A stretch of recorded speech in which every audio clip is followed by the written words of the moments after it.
Salam. Bu günləri ARTEN təşkil elədiyi sınavda, coğrafiya sertifikasiya tipli sınavda 7-ci sualın izahına baxacağıq.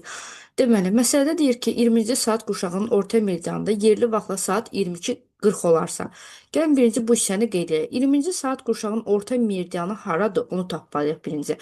12-dən sonra, 12-dən 24-ə qədər olan saat qurşağının orta meridianı tapmaq üçün əvvəlcə 24-dən çıxırdıq. 24-dən çıxırıq 20-ni, alırıq 4. Sonra orta meridianı tapmaq üçün də aldığımız rəqəmi 15 dərəcəyə vururuq.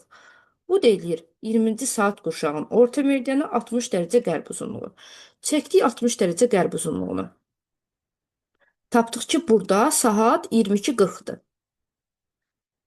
Daha sonra ikinci hissədə nə deyir? Deyir 95 dərəcə qərb uzunluğunda yerləşən məntəqədə yerli vaxtla saat neçə olar? 95 dərəcə qərb uzunluğunda qeyd edirik. Və buradakı saatı istəyir. X yazırıq.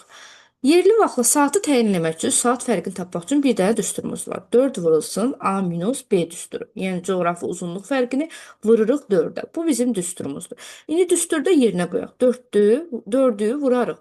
Coğrafi uzunluqların fərqinə, ikisi də eyni yarımküre olduğuna görə çıxırıq. 95-dən çıxarıq 60'ı vurarıq 4'ə. Buradan alarıq ki, 140 dəqiqə aralarında fərq var.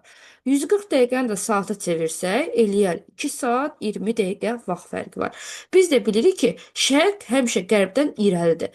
60 dərəcə qərb uzunluğu 95 dərəcə qərb uzunluğuna şərqdə yerləşdiyinə görə vaxtı irəlidir. Ona görə 2 saat 20 dəqiqə geri olmalıdır 95 dərəcə qərb uzunluğunda.